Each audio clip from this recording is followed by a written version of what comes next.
할렐루야. 오늘 귀한 시간 하나님의 은혜와 여러분과 함께 하길 축원합니다. 3년 만에 특세를 하게 됨에 또한 감사를 드리고요. 이 특세를 통해서 여러분들의 삶에 우리에게 집중적으로 조명하시는 은혜가 무엇인지 다시 한번 돌아볼 수 있는 시간 되길 또한 축원합니다. 추수감사절을 바라보면서 지난 7주간 동안 계속 이번 주까지 기도를 연이어서 계속하고 있었습니다. 그리고 이번 주는 마지막, 이제 릴레이 기도의 마지막 한 주간인데요. 여러분들이 교회를 하루에 1시간씩 기도를 지키시고 교회를 돌봤던 그 선장들을 하나님이 누구보다 더 잘 아실 겁니다. 마지막 한 주간은 낮에도 함께 기도하지만 이 새벽에도 특별 새벽 기도에 통해서 지켜주신 주님의 은혜에 대한 우리의 신앙의 고백을 다시 한번 세워가는 시간을 갖고자 합니다. 이 기도라고 하는 것은 누군가가 함께하면 좋겠다라고도 생각하지만요, 실제로 기도는 내가 하나님 앞에 서야 된다라는 이 필연적인 이 고백이 매우 중요합니다. 이 자리에 누가 함께 있으면 좋겠다라고 할 때는 이미 기도가 충만해졌을 때는 이것이 가능하지만 누군가 함께하지 않는 것 때문에 마음 괴로워하는 것은 뭐 담임 목사 하나로 족하면 될 것 같고요. 여러분들은 스스로의 신앙, 스스로의 기도가 채워지기 위해서 이 새벽을 더욱더 사모하시고 하나님 앞에 믿음으로 설 수 있는 여러분 되시길 주님으로 축원합니다. 오늘 본문에 등장하는 이 애굽이라는 나라를 통해서 하나님께서 하나님의 섭리가 무엇인지 우리에게 그 본을 보이는 내용을 보게 됩니다. 애굽의 이 상황은 매우 심각합니다. 그러나 애굽뿐만 아니라 애굽에 있었던 가나안 땅이라는 상황도 다 심각합니다. 기근이 찾아왔습니다. 한 해, 두 해, 그리고 셋째, 넷째 기근이 계속 찾아옵니다. 7째 될 때까지 기근은 계속 찾아올 겁니다. 이 기근이 온다라고 표현합니다. 사람이 만들 수 없는 거죠. 기근은 하나님이 보내주시면 오는 것이 기근입니다. 거꾸로 얘기하면 하나님이 보내지 아니하시면 기근은 오지 않는다라고도 얘기합니다. 그래서 성경은 기근이 온다 이렇게 찾아오는 표현으로 기근을 씁니다. 사람이 만들 수도 없고 사람에 의해서 멈춰지지도 않는 것, 이것이 기근이라면 오직 하나님의 섭리에 의해서만 진행되고 멈출 수 있는 것이다라고도 생각해야 됩니다. 인생에 있어서 우리에게 불가항력적인 것이 있습니다. 죽고 살지 못하는 것. 이 세상 살 때 하나님께서 우리 인생에게 명하신 거죠. 너는 죽고 살지 못하리라. 이 사망에 대한 두려움, 이 위험은 두려움에서 끝나지 않고 죽고 살지 못하는 인생의 끝을 하나님이 이미 정해놓으시고 죽음을 보내셨다라고 하지요. 이것을 창세기 1장, 2장, 3장 하나님이 세상을 지으시고 인간들이 범죄할 때 그 범죄함으로 말미암아 인간들에 찾아왔던 마치 기근이 찾아오듯이 사망이 그들에게 찾아왔다라고 성경은 얘기합니다. 그럼 어떻게 하면 기근으로부터 살아남을 수 있겠는가? 어떻게 하면 사망으로부터 우린 죽지 않고 살아남을 수 있겠는가라는 교훈이 이 요셉을 통해서 이스라엘뿐만 아니라 모든 사람들이 죽지 않고 살아남는 이 기근 속에서 주어지는 교훈이기도 합니다. 이 요셉은 바로 이 부분의 사명, 이 사명을 완수해냅니다. 요셉 한 사람의 순종이 곧 애굽의 사람들을 어떻게 하면 기근을 피하여 살 수 있겠는가를 답을 주고, 요셉 한 사람의 이 순종이 곧 사명 완수함이 애굽뿐만 아니라 가나안 땅의 전 지역에 있는 사람들에게 있어서 죽지 않고 사는 방법을 가르쳐 줍니다. 할렐루야. 우리에게는 예수 그리스도의 은혜를 예표하는 이 요셉의 모습을 보게 된다고도 우리는 말씀을 들은 적이 있을 겁니다. 이렇게 요셉을 통해서 그 사명의 완수함이 누군가에겐 생명의 길을 열어준다라는 이런 이야기가 본문의 말씀입니다. 7년의 흉년이라고 하는 이 부분들, 7년의 풍년이 있고 난 뒤에 7년의 흉년이 있다라고 하죠. 차라리 어렵게 살다가 풍요로워지면 아끼기도 하고 두려워할 줄 아는데요, 풍요롭게 살다가 이 가난을 경험해 보지 않은 사람들에 있어서는 그 절망이 매우 클 겁니다. 이것을 놓고 성경을 해석하면 종말의 징조로도 이 부분을 예표합니다. 우리의 종말의 징조, 잘 사는 시대가 오다가 어느 한순간에 예기치 않은 때에 내가 오리라라고 하지요. 이 잘 사는 시대에 사는 인생들을 놓고 종말의 문 앞에 와 있다라고도 얘기합니다. 기근과 가난 그리고 황폐라고 오늘 본문은 얘기합니다. 7년의 흉년이 지속되는 동안 한 해, 두 해, 세 해, 네 해가 지속되면서 그들에게 찾아온 것은 기근이 오고 먹을 것이 없는 가난이 찾아오고 그리고 땅은 계속 황폐해져서 그들의 앞에 결국 죽음이 온다는 이야기가 본문의 말씀입니다. 이 부분에 있어서 13절의 이야기들이 바로 13절 본문의 말씀이 그런 의미인데요. 분명 가진 것은 더 많은데 왜 인생은 자꾸 황폐해질까? 분명 소유는 많아지고 분명 금은보화 재물이라고 하지요. 누릴 수 있는 것은 훨씬 더 많아지는데 왜 사람과의 사람 사이는 이렇게 황폐해질까? 이 욕망입니다. 소유에 대한 욕망은 없을 때보다 있을 때가 훨씬 더 강하다고 하지요. 그래서 99 양을 가진 자가 100마리를 세우기 위해서 한 마리밖에 없는 양 가진 가난한 사람의 그 한 마리를 강탈한다. 성경은 이렇게 얘기합니다.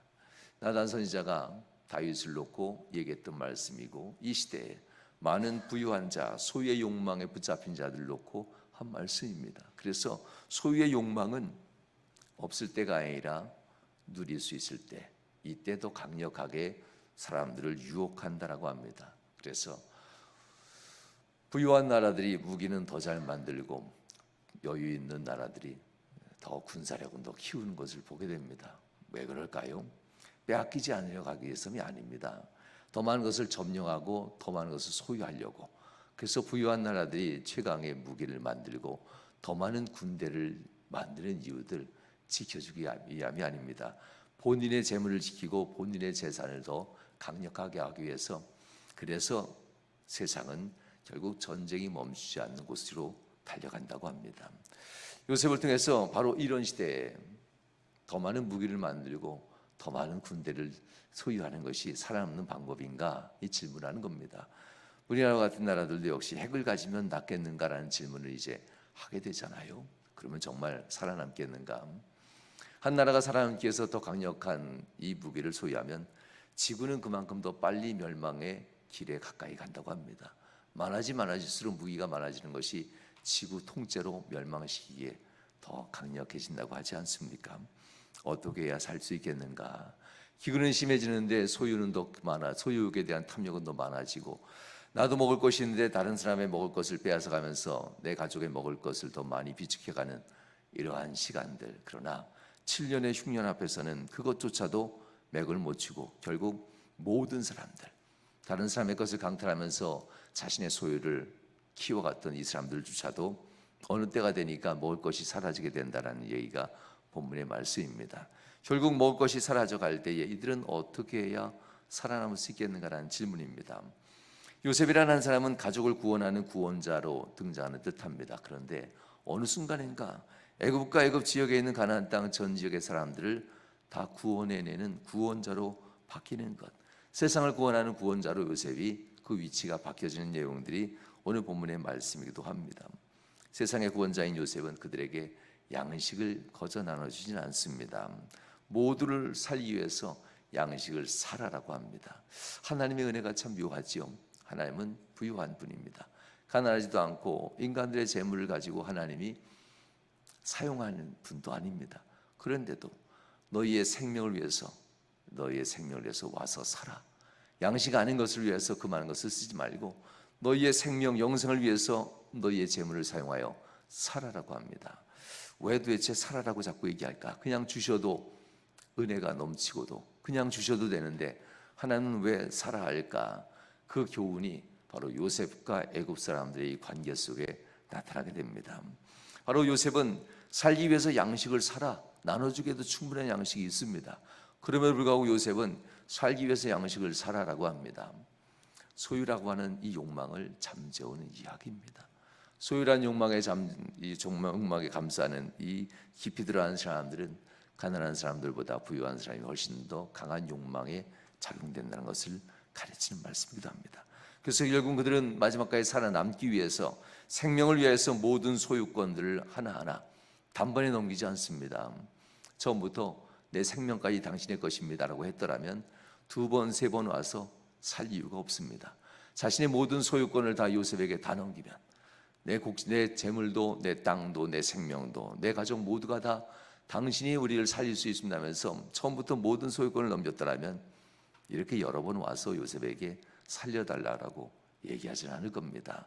그러나 세상의 탐욕의 욕망에 누여져 있는 사람들은 그렇게 하나님 앞에 한순간에 모든 것을 맡기지 않는다는 얘기입니다. 처음에는 재물 가지고 하나님 앞에 좀 드리다가 나중에는 그의 토지까지 하나님께 내어드리고 그의 생명까지도 하나님께 내어드리는 이 과정들이 있다는 겁니다. 물론 하나님이 다 가지시는 않습니다. 내일 말씀드릴 요셉의 삶을 보면 다 소유한 것이 아니라 결국 모두를 행복하게 하기 위한 소유권을 이양받은 것이지 권리를 이양받은 것이지 그 땅의 주인 행세를 하지는 않습니다. 권리를 이양받은 후에 요셉은 모두를 다 행복하게 만드는 법을 만들게 됩니다. 하나님은 우리에게 있어서 우리의 소유권, 우리의 모든 권한의 재물에 대한 삶에 대한 생명에 대한 모든 소유권을 하나님이 이양받는 것은 우리를 진정 잘 살게 하려고, 그래서 하나님의 법 안으로 들어오게 하려고 이 이야기를 하는 겁니다.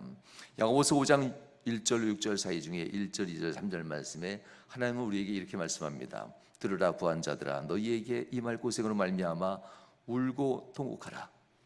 너희 재물은 썩었고 너희 옷은 좀 먹었으며 너희 금과 은은 녹이 슬었으니 이 녹이 너희에게 증거가 되며 불같이 너희 살을 먹으리라. 너희가 말세의 재물을 쌓았도다. 풍년의 시간, 넉넉함의 시간, 어느 순간인가 마치 절벽으로 뚝 끊어지듯이 떨어지는데 바닥까지 견뎌내지 못한다고 합니다. 풍년이란 것이 죽음까지도 견뎌낼 만큼 힘이 있다면 두려워하지 않지요.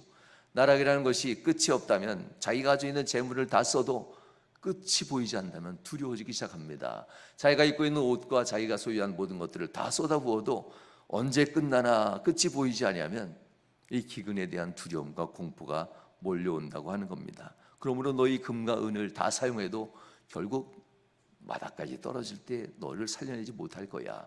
금은 녹슬었고 은이 녹슬었다. 녹 안 슬잖아요. 안 슬잖아요. 그런데도 불구하고 인간이 의지하는 그것은 우리의 생명을 살리는데 녹슨 쇠와 같이 힘을 쓸 수 없을 것이다라고 하는 야고보서의 이 말씀이 바로 요셉의 시대에 애굽 사람들이 당면한 이 두려움이었습니다. 우리가 사는 이 시대에도 애굽 시대, 당시 요셉이 살던 그 시대에 백성들과 별반 다르지 않다고 합니다. 우리가 사는 이 시대에 내일 세상에 종말이 온다 해도 오늘 돈을 버는 일이 생긴다면 사람들은 내일 준비하지 않는답니다. 돈 버는 일에 혈안되었다고 하지요. 내일 세상이 망하는데도 오늘 돈 버는 행운이 찾아오면 그 돈 붙잡으려고 그것을 소유하고 누리기 위해서 달려가는 탐욕의 노예가 된 사람들이 이 시대에 참으로 많다라고 합니다. 7년의 풍년은 사람들을 큰 부자로 만들었습니다. 그러나 그들은 그 부가 자신을 먹고 살 수 있게 할 것이라고 생각했지만 그들의 재물은 행복을 주지 못했습니다. 행복을 주는 듯 주기 위해서 재물을 쌓았지만 그들은 결국 삶은 더욱더 빈곤해지고 가족은 더욱더 행복해지지 않는 이 모습이 여기에서부터 시작된다는 것을 성경은 얘기합니다. 모두가 죽을 수 있는 황폐한 세상에서 요셉은 구원자로 옵니다. 그러면서 너희의 재물을 팔아 생명을 사라. 너희의 땅을 팔아 생명을 사라. 너희의 생명까지도 내게 그 소유권을 넘기고 내가 너희를 죽을 때까지 주님 오실 그날까지 보살필 수 있도록 하여라라고 합니다. 생명의 소유권까지 넘기지 아니하면 요셉은 돌봐주지 않는다고 합니다. 예수님께서 우리에게 하셨던 말씀이죠. 요셉이 보여줬던 이 모든 것들은 바로 예수님을 믿는 그리스도인들에게 주는 하나님의 말씀이기도 합니다. 결국 그들은 요셉에 대한 이 섭리를 알지 못하지만 그들이 당면한 현실은 죽고 살지 못하니까 결국 요셉의 말에 대한 뜻은 다 이해할 수 없지만 요셉을 믿습니다. 한 해, 두 해, 세 해, 네 해 경험해보고 여섯해, 일곱째 해가 되기 전에 경험해야죠. 마지막 여섯째 해가 지나고 일곱째 해 됐을 때 이 사람들은 이렇게 얘기합니다. 우리에게 이제 먹을 것과 종자를 주어서 우리가 먹고 살 수 있게 해달라고. 우리 인생이 이렇게 황폐되면 안 되지 않겠냐고. 그들은 마지막에 돼서야 그래서야 드디어 모든 것을 맡기고 일곱 번째 해를 맞이하는 그들에게 종자를 준다는 얘기가 본문의 말씀입니다. 그러면서 요셉은 그들의 인생을 놓고 성 밖에 살던 사람들을, 그들의 모든 백성들을, 이쪽 끝에서 저쪽 끝에 있는 모든 백성들, 법 바깥에 살고 있는 사람들을 성읍 안으로 다 모아들이니라 하면서 각각 준비한 저수의 성읍 안에 백성들을 다 모아들이고 법 안으로 들어오게 한다는 얘기가 오늘 본문 22절까지의 말씀입니다. 은혜입니다.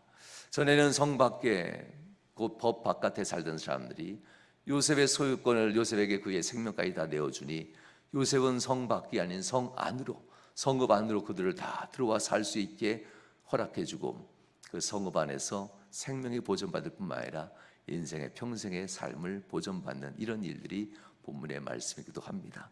사랑하는 여러분, 요셉이 모든 것을, 그 소유권을 왕에게 내어드린다고 하는 것, 예수 그리스도가 우리의 주, 우리의 왕 되신 하나님 앞에 우리의 생명을 내어드리는 것, 예수님 하나님께서는 우리에게 바로 이렇게 얘기합니다. 고린도전서 6장 19절과 20절 사이에서 이 교회, 곧 우리들을 놓고 바울은 이렇게 얘기합니다. 너희 몸은 너희가 하나님께로부터 받은 바 너희 가운데 계신 성령의 전인 줄 알지 못하느냐. 너희는 너희 자신의 것이 아니라 값으로 산 것이 되었으니 그런즉 너희 몸으로 하나님께 영광을 돌리라. 생명을 위해서 값을 지불하신 예수 그리스도, 우리를 대신해서 우리는 아무것도 없지 않습니까? 이것을 놓고 주님의 우리를 살리기 위해서 생명을 지불하신 예수 그리스도의 이 모습을 고린도 교회에 대해서 얘기합니다. 값으로 산 것이 되었으니 그런즉 너희 몸으로 하나님께 영광을 돌리라. 예수님 안에 우리가 들어가게 되었다는 겁니다. 요셉이 모든 애굽의 백성들을 왕의 소유로 삼게 하듯이 예수님은 우리를 하나님의 소유로 삼게 하기 위해서 예수님이 친히 피값으로 대속의 값을 지불하시고 우리를 살려주셨다는 말이 이와 같습니다. 성 바깥에, 성읍 바깥에, 하나님의 성 바깥에 살던 이들을 예수님이 우리를 다시 성 안으로 이끌어들여서 애굽 바깥에 있던 이스라엘, 이 애굽 백성들을 애굽의 성읍 안으로 들여드림으로 그들을 보호하고 지켜줄 수 있었던 것처럼 예수님이 우리에게 이제 맡김으로써 우리의 모든 것을 다 주님의 것입니다라고 하며 맡김으로써 생명을 보존받는 이 신앙의 참된 진리를 깨우치게 됩니다. 요셉을 알지 못했던 이스라엘들은 요셉이 무엇을 할지 몰랐지만 요셉은 우리를 살려준다는 믿음 하나만으로 자신의 모든 것을 내어주고 맡김으로 결국 애굽 백성들은 다 살아나게 된다는 이야기들처럼 우리가 예수님을 처음엔 어떤 것, 무엇을 하는지, 어떻게 믿을지 알지 못하지만 예수님은 나의 생명이라는 믿음을 가지고 예수님이 무엇을 어떻게 행할지 알지 못하지만 믿음으로 주님 앞에 한 걸음 한 걸음 나간다고 하는 것, 이것이 예배생활이고 기도생활입니다. 성도 여러분, 이 말세에 우리가 재물을 쌓는 일에 열심히 살으셔야죠. 하나님이 주는 축복이니까요. 그러나 그보다 더 중요한 것은 주님 안으로 들어가는 것이 매우 중요합니다. 나의 모든 것 다 주님이 주셨습니다 하면서 주님께 모든 소유권을 넘기는 이 신앙의 고백들이 있으셔야만 합니다. 이 고백의 증거들이 주님 안으로 들어오는 것, 예배 안으로, 기도 안으로 우리가 계속 들어오는 이 자세들이 자기의 생명까지도 요셉에게 맡기는 자세와 똑같은 모습입니다. 그러므로 왕의 은혜를 잊지 않고도 살만한 이들이었던 그들이 왕의 은혜가 있어야 사는 이들로 바뀝니다. 그런데 오늘 본문에 보면 한 부류의 사람들이 등장합니다. 왕의 은혜를 입지 않고도 먹고 살만한 사람들이 있다는 겁니다. 그것은 곧 본문에 보면 제사장들, 당시에 그들의 우상을 섬겼던 제사장들은 그들은 농사짓지 않고 왕으로부터 녹을 받았기 때문에 왕에게 모든 소유권을 넘기지 않았다. 이 부분은 왕으로부터 다스림을 받지 않는다는 의미와도 같습니다. 살만한 사람들, 신앙으로 돌아오지 못하고 살만한 사람들을 성경은 하나님이 버린 자들이라고 표현합니다. 이 기근 속에서도 살만한 자들을 하나님은 나의 사생자, 나의 아들이 아니야, 이렇게 얘기하고 하죠. 얼마나 무서운 일입니까? 깨우쳐야 될 상황 속에서도 깨우치지 못하고 여전히 재물을 붙들려고 달려가는 사람들, 마치 불나방이 달려가서 불 속으로 들어가면 죽는지 알면서도 끊임없이 불 속으로 달려들었던 불나방들처럼 끝까지 재물을 놓지 못하고 세상 소유와 세상 쾌락을 놓지 못하는 이 사람들을 여전히 오늘 요셉의 말을 따르지 않는 이들에 비유하고 있습니다. 어제 첫 번째 시간은 야곱의 가르침을 통해서 하나님과 함께 동행하는 삶에 대해서, 그래서 세상 행복은 세상의 재물이 아닌 하나님과 함께 동행하는 것이 진정한 행복입니다라고 말씀을 드렸다면, 나를 지켜준 것이 하나님이라면 오늘은 요셉을 통해서 우리의 삶의 주인 되신 하나님 앞에 내 모든 것을 어떻게 권리를 이양하는 것인가에 대한 이 말씀을 다시 한번 돌아보고, 아직도 나는 살만한가, 재물을 붙들고 있는가, 아니면 하나님을 정말 붙들면서 사는 인생인가를 다시 한번 돌아보는 이 하루가 될 수 있길 주님으로 축원합니다. 이 시간 잠시 기도하겠습니다. 좋으신 하나님 감사합니다. 주의 은혜와 주의 권능으로 살아가는 성도들을 여기까지 인도하신 하나님께 감사합니다. 우리가 하나님 앞에서 믿음으로 서게 하시고, 우리가 하나님 앞에서 주의 말씀으로 굳게 서는 성도들 되도록 인도하여 주신 바랍니다. 요셉을 통해서 보여줬던 이 말씀들, 내 재물을 주님 받으소서, 내 땅을 받으소서, 나와 내 가족의 생명을 받으소서 하면서 마지막까지 나아갈 때 요셉은 결국 그들을 지키고 그들을 돌보는 왕의 법안으로 그들을 이끌어 갑니다. 우리 인생, 하나님, 재물, 우리의 모든 땅의 소유, 우리의 가족과 나의 모든 생명까지도 하나님이 주인됨을 고백하며 하나님의 법 안으로 들어가는 예배자, 지도자가 될 수 있도록 인도하시고 역사해 주옵소서. 주 하나님께서 우리에게 복의 복을 도하시고 인도하심을 간절히 바라며 예수님 거룩한 이름으로 축복하며 기도하옵나이다. 아멘. 이제는 아버지 하나님의 극진하신 사랑하심과 성자 예수 그리스도의 극거신 은혜와 성령 하나님께서 내주 교통 충만 역사하시는 은총이 살아난 모든 성도들 삶 속에 이후로부터 영원히 함께 하시길 축원하옵나이다. 아멘. 아멘. 이 시간 말씀을